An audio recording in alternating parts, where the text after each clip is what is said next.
DSSB के assistant primary teacher में आया हुआ क्वेश्चन है, एक गांव में कुल जनसंख्या के 40% लोग शिक्षित हैं और शेष अशिक्षित हैं। यदि अशिक्षित लोगों की संख्या 360 है तो गांव की कुल जनसंख्या क्या है ये बतानी है।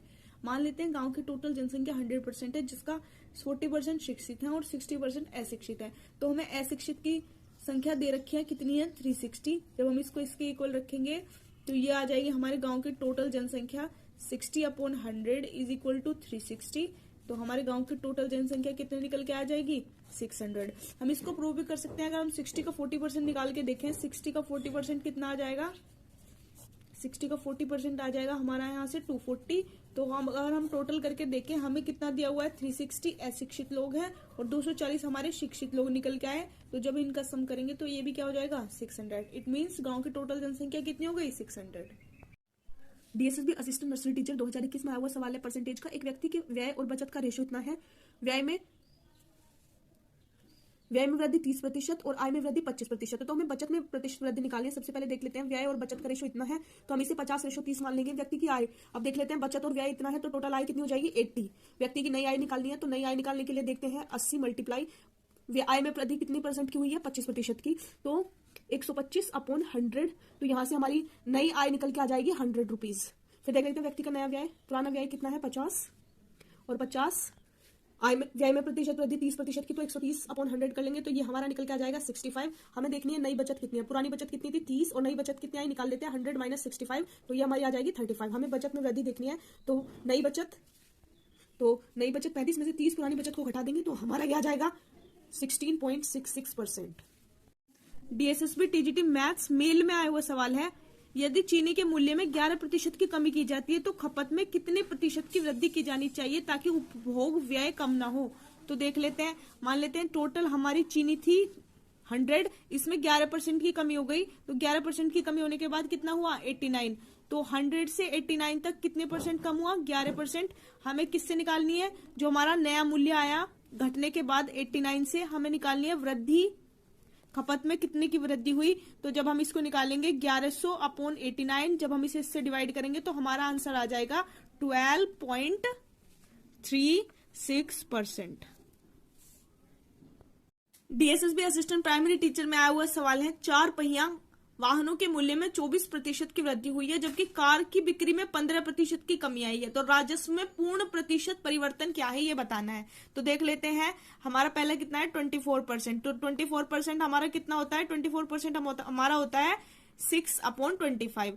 कितने की कमी हुई है 15% की कमी हुई है। 15% को हम क्या लिख सकते हैं 3/20। हम इसे बहुत ही शॉर्ट तरीके से करेंगे तो 25 से कितना हो गया 31, क्योंकि वृद्धि हुई है, और कमी कितने की हुई है 20 से 3 की कमी, यानी कि कितना हो गया 17। तो हम इसको मल्टीप्लाई करते ये आ जाएगा हमारा 500 और ये कितना आ जाएगा हमारा 527।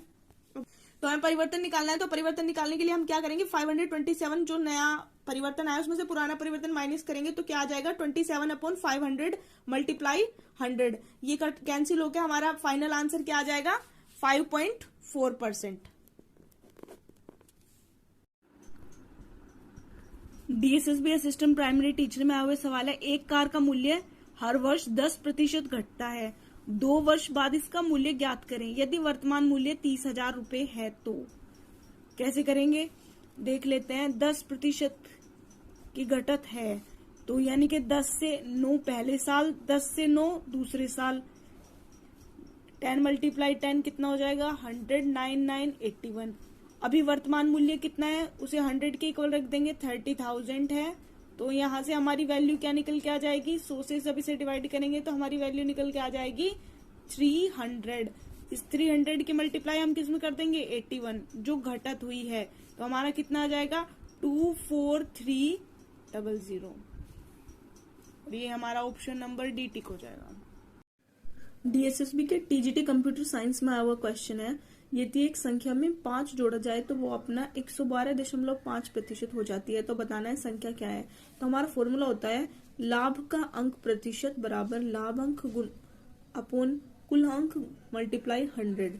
तो हम इसे कैसे निकालेंगे, मान लेते हैं हमारी जो वो संख्या है जो हमें निकालनी है उसे x मान लेते हैं, लाभ अंक प्रतिशत x + 5 बराबर हमारी प्रतिशत किसका x का कितना प्रतिशत दिया हुआ है 112.5 अपॉन 100, इसे सॉल्व करेंगे, मल्टीप्लाई हो जाएगी 100x प्लस 500, इसको इधर लेके आएंगे तो ये रह जाएगा हमारा 12.5x इज इक्वल टू 500। जब हम इसे सॉल्व करेंगे x is equal to 500 upon 12.5, तो हमारा सॉल्व करके आ जाएगा आंसर 40। डीएसएसबी में आया हुआ सवाल है, शोभिता का व्यय उसकी बचत से 125% अधिक है। यदि उसकी आय में 20% की बढ़ोतरी होती है तो बचत में 40% की बढ़ोतरी होती है। उसके व्यय में प्रतिशत की वृद्धि बतानी है। तो हम देख लेते हैं, हम मान लेते हैं हमारी बचत कितनी है 100%, तो उसमें बचत से 125% अधिक क्या है उसकी व्यय। तो जब व्यय में 125% अधिक होगा ये हो जाएगा 225, और इन दोनों को ऐड करके निकल जाएगी क्या आय, कितनी आ गई 325। अब हमसे क्या कहा है, यदि उसकी आय में 20% की बढ़ोतरी हो। जब हम 20% निकालेंगे 325 का 20% आ जाएगा 65, ये लिख देंगे हम 65 ऐड हो जाएगा 325, ये क्या हो जाएगा 390। हमें क्या निकालना, व्यय। बचत दे रखा है हमें, बचत में 40% की वृद्धि होगी। जब बचत में 40% की वृद्धि होगी ये हो जाएगा 140। तो हम व्यय निकालेंगे तो आय कितनी हमारी 390 नई आय आई है, उसमें से बचत 140 को जब हम घटा देंगे तो हमारा आ जाएगा 250।